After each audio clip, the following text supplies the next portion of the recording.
Hola, bienvenidos a otro episodio de Poco Común. Yo soy Sorce Z y les doy la bienvenida de costumbre a este podcast.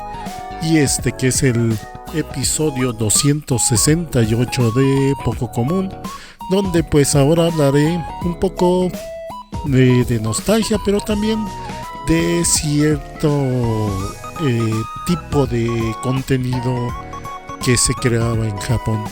Vamos al audio de intro y empecemos con el tema.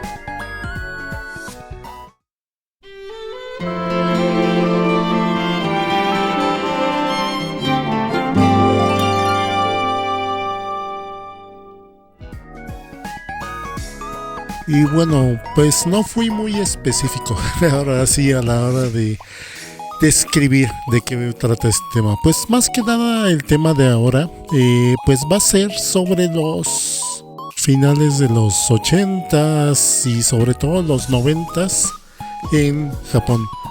Más que nada que yo tengo y sobre todo sobre las creaciones audiovisuales que hacían en esa época. Dejen así que les explico. Yo estoy muy enamorado, muy fascinado por la estética que manejaban en muchos medios allá en Japón, sobre todo durante los principios de los 90s, un poco finales de los 80s, en cuanto a tanto diseño gráfico, revistas, manga, todo eso, anime, como también en videojuegos. El diseño audiovisual, sobre todo visual, de muchos videojuegos, incluso algunos viejos para computadora y para consolas, me fascinaba. Hay para arcades también. Me fascinaba mucho este diseño visual que tenían para todos esos contenidos. Si bien mucho esto está relacionado sobre todo con anime y manga, en cuanto, por ejemplo, diseño de personajes y un poco la gráfica, el estilo visual, la combinación de colores, el diseño de personajes y cosas así, es algo que siempre quedé fascinado con el diseño que se realizaba mucho en esas épocas, entre finales de los 80s y los 90s. El tipo de colores, si bien es Japón, pues ya a estas alturas ya está bien influenciado por la cultura occidental, aún como que seguía manteniendo mucho su propio estilo, su propia estética en cuanto a diseño. O sea, siempre era muy distintivo en todos los aspectos, incluso en la tecnología, cuando algo había sido diseñado, creado en Japón, como que luego distinguías, por ejemplo, el diseño de las consolas de videojuegos, el diseño de los aparatos electrónicos, el diseño de como dije, de revistas, de folletos, de papelería, de muchas cosas. Y obviamente anime y manga pues era lo que más reflejaba este estilo audiovisual, con colores brillantes, sí, pero también existían estos diseños oscuros, pero que aunque están influenciados por Occidente, ellos le daban su propia interpretación a estos diseños también oscuros, algunos más elegantes, algunos más también para contenido, por ejemplo, más para series de terror o cosas así. Siempre, pero sobre todo en esta época, su diseño era muy peculiar.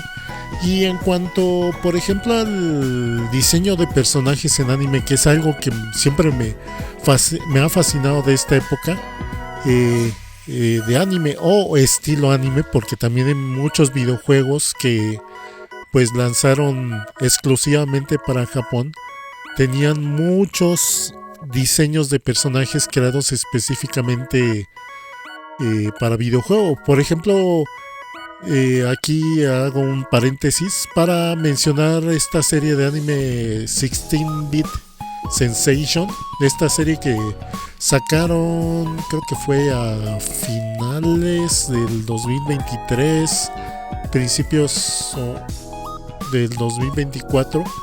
Esta serie donde pues nos retrataban un poco los videojuegos, las primeras novelas visuales que lanzaban allá en Japón para computadoras, y cómo, a pesar de las limitaciones tecnológicas que tenían las computadoras de ese entonces, que no podían desplegar muchos colores ni animación, pues los propios creadores de videojuegos se las ingeniaban para reproducir la estética de anime que existía, que como con una paleta de colores limitadas hacían estas, no me acuerdo cómo se le llama, a estos patrones de colores, de píxeles, que combinando unos pocos colores llegaban a crear esta ilusión visual de crear más colores de los que se supone la computadora desplegaba. Entonces, por ejemplo, mezclaban amarillos, cian y colores así para reproducir colores azules o cosas así. Entonces, y cómo se daban a la tarea minuciosa de crear imágenes píxel por píxel, recreando pues tanto colores como pues un diseño de estética tipo anime que era muy de esa época. Y también se vio mucho en videojuegos, en varios juegos de arcade. Veíamos personajes de anime, diseños de personajes de anime en varios videojuegos. Por ejemplo, me acuerdo de Athena, este videojuego de SNK, Psycho Soldier, que también era de SNK. ¿Qué otros juegos? Sobre todo los juegos en CD mostraron o le dieron la posibilidad a los creadores de mostrar gráficos tipo anime en muchos videojuegos. Entonces vemos, por ejemplo, en videojuegos para el PC Engine CD, muchas secuencias de animación tipo anime en varios videojuegos, por ejemplo en Double Dragon 2 para el PC Engine, o el más famoso Castlevania Drácula X, no Castlevania Drácula X, es más bien Drácula X Rondo of Blood, que también tenía muchas secuencias animadas. De hecho, me enamoré de varias series de juegos que pues no salieron de Japón hasta años recientes. Por ejemplo, la saga de Valis, que del cual nada más tuvimos un juego en Occidente, que fue para el Super Nintendo, y que mostraba dentro de sus limitaciones algunas ilustraciones y unas pequeñísimas animaciones tipo anime que me fascinaban, y pues de ahí siempre quise jugar, hasta que recientemente se me hizo por fin jugar todos los juegos de Valis también. Y todavía tengo muchos juegos que me interesa jugar. Jugué Keio Flying Squadron, que también era para el Sega CD, Lunar, Snatcher, que aunque no era tan estilo anime, sin embargo tenía mucho, sí, todavía seguía siendo estética anime, de ciencia ficción, y así muchos juegos que mostraban pues mucho de ese arte, de ese estilo de dibujo y de animación que se creaba en los 90s, aprovechando el formato de CD.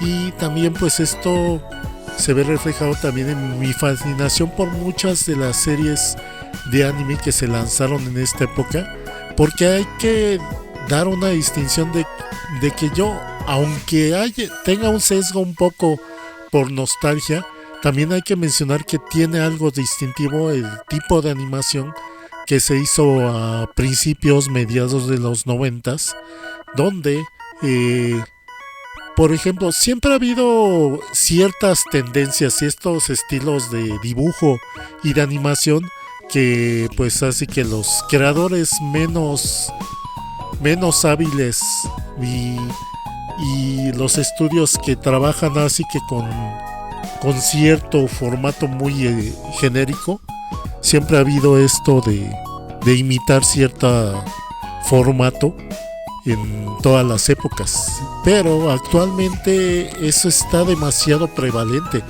Hay demasiados ilustradores y animadores que crean diseños de personajes y de escenarios y en general de animación que son ya muy genéricos, como que muy producidos en serie y se parecen muchos unos a otros y son como una minoría de series animadas, de series de anime que se distinguen de las otras, así que del montón de series que van sacando cada temporada.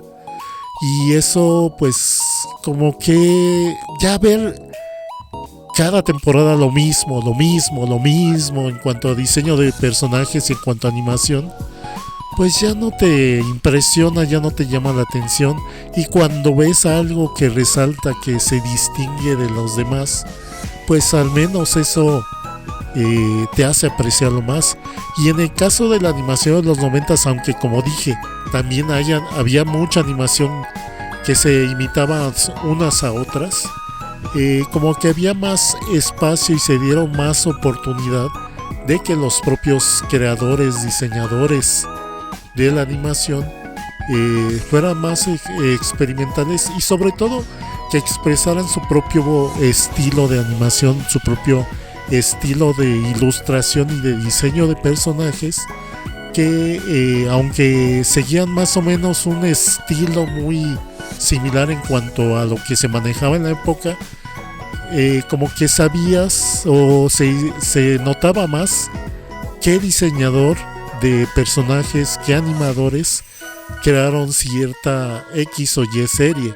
Por ejemplo, podemos ver los diseños de la serie de Saber Marionette o los de Tenchi Muyo o de qué otras, de las de Masami Obari, por ejemplo, en Fatal Fury, la serie, las diferentes cortos animados, bueno, ovas y películas que sacaron.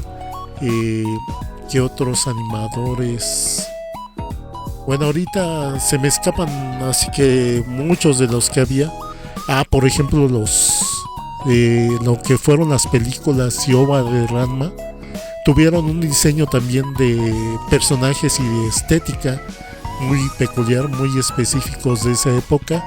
Y así, o sea, se notaba y de alguna manera bastante distintivo los diferentes formatos y estilos de animación y de diseño de muchos creadores en esa época, algo que cuesta más trabajo ver en las series animadas actuales, donde pues los diseños desde los propios mangas se parecen mucho unos a otros y hay poco que distinguir, que apreciar.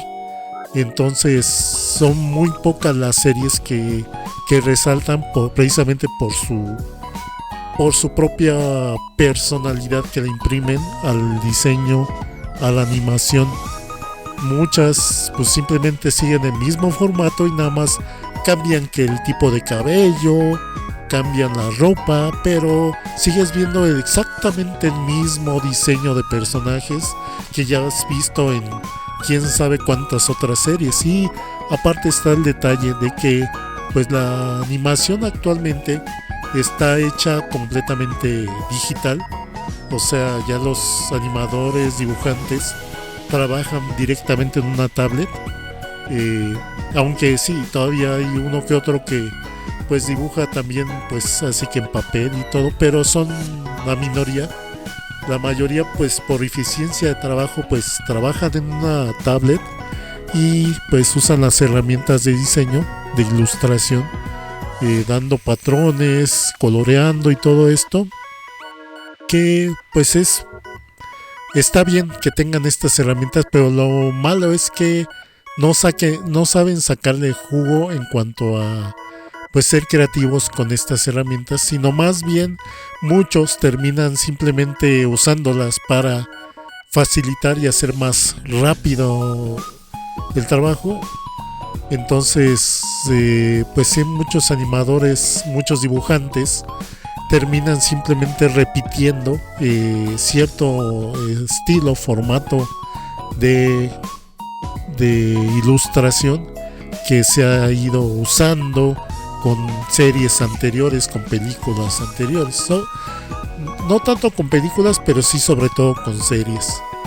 Y en los 90s pues sí notabas más esa diferencia en cuanto a que, como por lo mismo que no tenían tanto herramientas digitales para trabajar en animación, pues todavía seguían así que animando a manita, ilustrando, dibujando en papel y en hojas de acetato, la animación, y pues tenían más, pues estaban más en contacto con el propio diseño de los personajes de la animación, y pues no mucho o no tanto del proceso de creación estaba en manos de terceros, porque también hay que recordar que actualmente, pues para eficientar y abaratar el proceso de animación, pues ya cada vez más series animadas, la mayor parte del proceso de animación pasa por terceros estudios que simplemente siguen indicaciones y lo dibujan todo de forma muy así que copia y pega. Entonces no hay tanta espacio para corregir y para mejorar la calidad y sobre todo la identidad del producto final. Entonces pues es precisamente por lo que estoy muy fascinado con el diseño audiovisual de los 90s. Por ejemplo, las portadas de los videojuegos, de las ilustraciones que veías en las revistas de anime. Por ejemplo, también de ahí precisamente deriva mi fascinación, por ejemplo, por la serie de juegos de Twinbee, porque eran videojuegos que pues trataban de meter esta estética tipo anime dentro de un videojuego de disparos. Entonces veías escenarios bien coloridos, bien detallados, con un chorro de detalles bien curiosos a lo largo de cada escenario, y entre la propia acción te metían secuencias, y ya sea ilustraciones o secuencias animadas de los personajes del propio videojuego. Y de hecho la propia navecita que manejabas, el Twinbee y Winbee, tenían un diseño bastante peculiar, bastante distintivo, con sus bracitos ahí volando, y que por ejemplo si te volaban los brazos aparecía una ambulancia haciendo el sonido de la sirena, tiruriru. O sea, detallitos así que pues eran pues a final de cuentas ideas que los propios diseñadores de los videojuegos le metían y le daban identidad visual, audiovisual al propio videojuego, que hacían resaltar mucho el videojuego, que aunque fue el formato de juego en general se pareciera a algunos otros juegos en lo general, pues toda esta presentación audiovisual hacía que resaltara el propio juego y lo distinguiera de otros juegos, a tal punto de que pues se hizo una franquicia de Twinbee sobre todo a lo largo de los 90s, donde pues más allá de los videojuegos tuvieron pues varios tipos de productos, manga,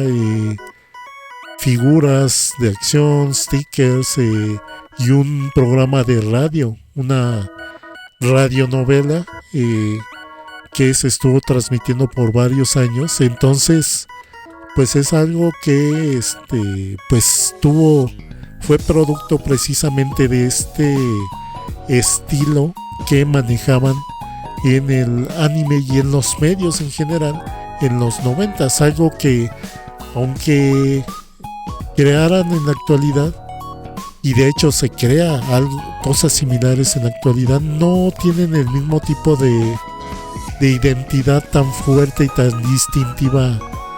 Ya los juegos, por ejemplo, ya es bien común que hagan series de anime basadas en videojuegos, y sobre todo de videojuegos de celular. Y los videojuegos de celular, la verdad es que la gran mayoría tienen una identidad tan genérica que la verdad ni siquiera te acuerdas mucho de cómo se llaman los videojuegos, porque dices, este personaje se parece a este otro o a este otro, o dices, pues no hay ningún personaje así que digas, uy, el diseño de este personaje o la presentación audiovisual del juego en general me atrapó. No, como que te saturan de demasiados, o sea, sí tiene muchos colores, pero precisamente exageran con el uso de colores, sobre todo que no saben cómo moderarse, cómo usarlos de manera inteligente muchas veces. En cuanto por ejemplo, no tienes que usar toda la paleta de colores, sino que a lo mejor usas ciertos colores en específico para los menús, le pones ciertos colores a la ropa del personaje y así. O sea, no saturas de elementos coloridos el propio juego, nada más para hacerlo suficientemente vibrante y colorido que de mírame. No, sino que llaman la atención por uso inteligente de los colores y de las formas dentro de los propios juegos, y más parecen prácticamente máquinas de gachapón los juegos de celular japoneses que pues un buen juego como los veías diseñados muchas veces en los 90s, que estaban como que más cuidada la presentación audiovisual de los juegos. Por ejemplo, ahorita me estoy acordando otros dos juegos o dos franquicias que también se distinguieron por ese diseño audiovisual. Tokimeki Memorial, simulador de citas, que tenía muy bonitos diseños de personajes, y pues toda la interfaz pues estaba muy ambientada en el entorno escolar, y mucho de eso se veía retratado en los menús, en los letreros, todo esto de la temporada de las sakuras, de la primavera y del ambiente escolar. O por ejemplo, también esta saga de juegos de Sakura Taisen o Sakura Wars, que también precisamente usaba esto de la temporada de los cerezos, y un poco pues esto de la estética medio steampunk de principios del siglo XX, que también era parte de la presentación de este juego, de esta serie de juegos, que también eran una mezcla entre simuladores de cita, pero también juegos de acción con mechas. La verdad no he jugado ninguno, pero reconozco muy bien la estética que manejaban, y también me fascinaba todo esto que manejaban en estos juegos, porque como dije, son juegos que exclusivamente salieron en Japón y que eventualmente sí voy a jugar, al menos un Tokimeki Memorial. Ahí lo que me cuesta trabajo con estos juegos de Tokimeki Memorial es el hecho de que para ir progresando en el juego tienes que estar programando tu agenda. De tal a tal hora tengo que hacer ejercicio, de tal a tal hora voy a estudiar, y así tienes que planificar las actividades del personaje que manejas, y eso no se me hace muy divertido. Pero bueno, o sea, yo por así que por conocer un poco más esos juegos. A final de cuentas eventualmente los voy a jugar. Y más que pues actualmente ya muchos de esos juegos ya existen traducciones por fans. Es tanto de Tokimeki Memorial como de Sakura Taisen. De los primeros juegos yo sé que ya existen traducciones al inglés. Entonces pues así se existe ya accesibilidad para probar muchos de estos juegos. Y ya nada más para cerrar pues un poco de este tema y este podcast, también mencionar que pues en años más recientes, con esta pues nostalgia por los noventas, por lo que había en los noventas y todo esto, y sobre tanto sobre coleccionar videojuegos y también sobre aquellos que somos fans de anime y que queremos saber más de series de anime que no conocimos, pues afortunadamente ya hay, por todo este intercambio donde ya los videojuegos y el anime ya se volvieron creados en Japón, ya se volvieron internacionales. De alguna manera ya la mayoría hay mucho japonés que ya actualmente ya está interesado en entrar en contacto con gente de fuera de su país, algo que pues todavía en los 90s estaban muy cerrados, como que no, al japonés promedio no le interesaba comunicarse y entrar en contacto con gente fuera de su país y que no hablara su idioma. Y más bien en años recientes ya ha habido tanto japoneses que ya están interesados en entrar en contacto con gente fuera de su país que ya aprenden inglés, como también pues gente de habla inglesa que pues ha emigrado a Japón o al menos ha aprendido el idioma, y por medio de ellos a muchos de ellos se han dedicado a traducir mucha información que había de antaño exclusivamente en Japón.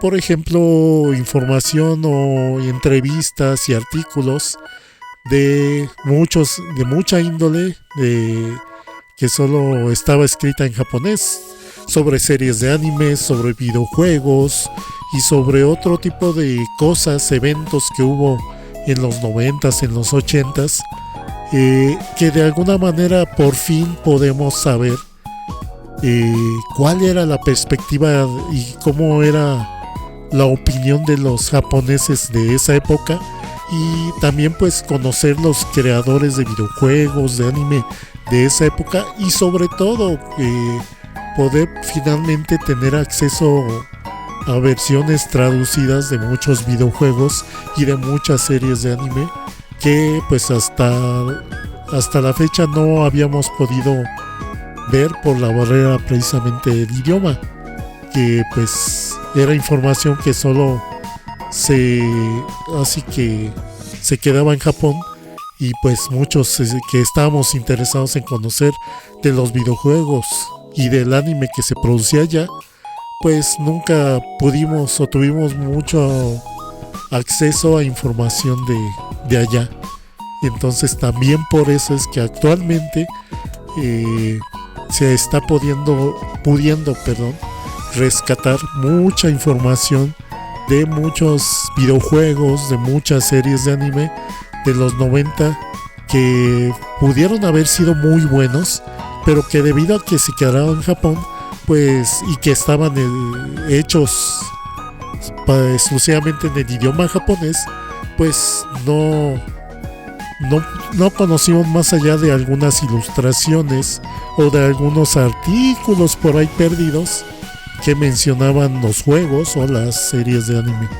Entonces pues es algo que me fascina estar viendo, tanto videos como publicaciones que hablen sobre todo ese medio que solo había existido para los japoneses, y que por fin pues podemos saber todo eso que pues antes no tuvimos acceso a toda esa información.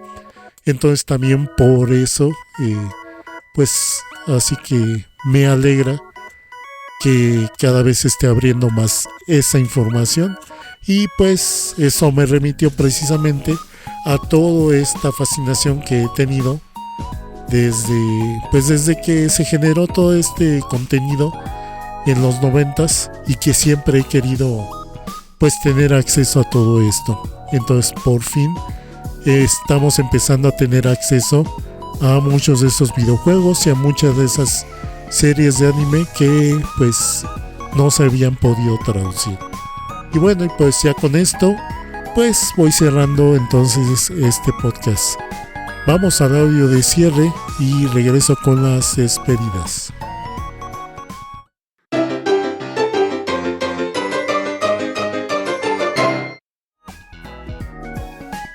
Y bueno, pues ya con esto cerramos este que fue el episodio 268 de Poco Común, que pues como habrán notado ya no estoy sacando con tanta frecuencia cada semana podcast. Ya me está costando más trabajo sacar cada semana un episodio, entonces lo más probable es que ya ahorita en la mayoría de los casos esté publicando cada 15 días, cuando me sea posible.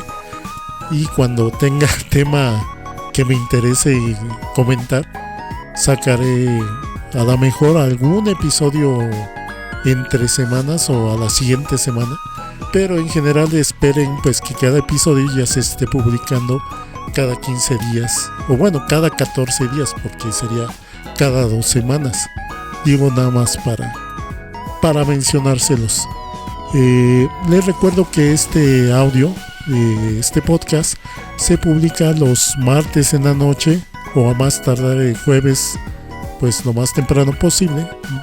Digo miércoles, miércoles a más tardar, pero más que nada martes en la noche se publica el audio en pues la mayoría de plataformas de podcast como Apple Podcast, Google Podcast, Spotify, iVoox, Acast, que de hecho es el servidor que uso para almacenar los audios. Acast o Acast, muy buen servicio por cierto.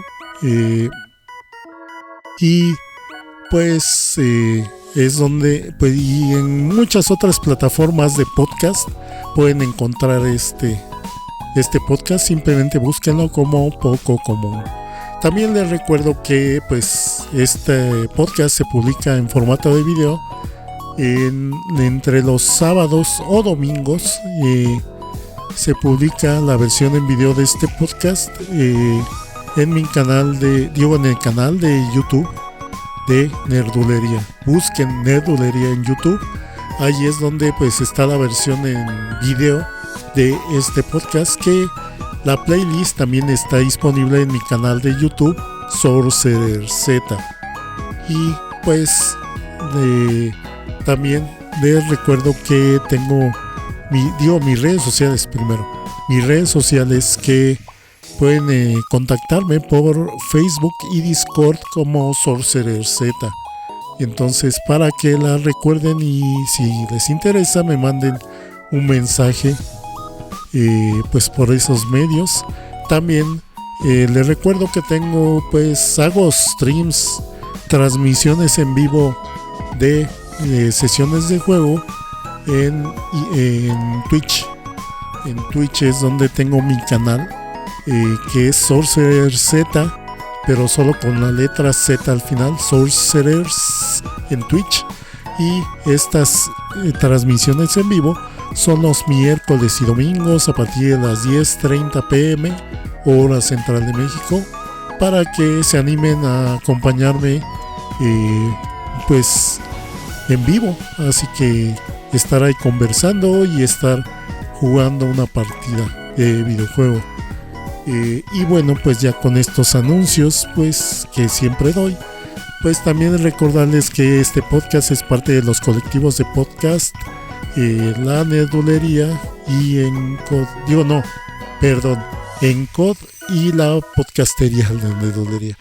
La podcastería y Encod en Facebook. La podcastería y Encod en Facebook. Ahí busquen tanto ahí publico mi podcast como pueden encontrar muchos otros podcasts que les pueden interesar. Y ya por último, pues agradecerle todos los likes que dejan en iVoox, en Facebook para este podcast. Muchas gracias por sus likes y también por sus comentarios en el canal de YouTube Nerdulería. Muchas gracias. Y pues ya con esto cerramos este podcast. Espero que les haya interesado y pues nos escuchamos hasta la próxima. Cuídense.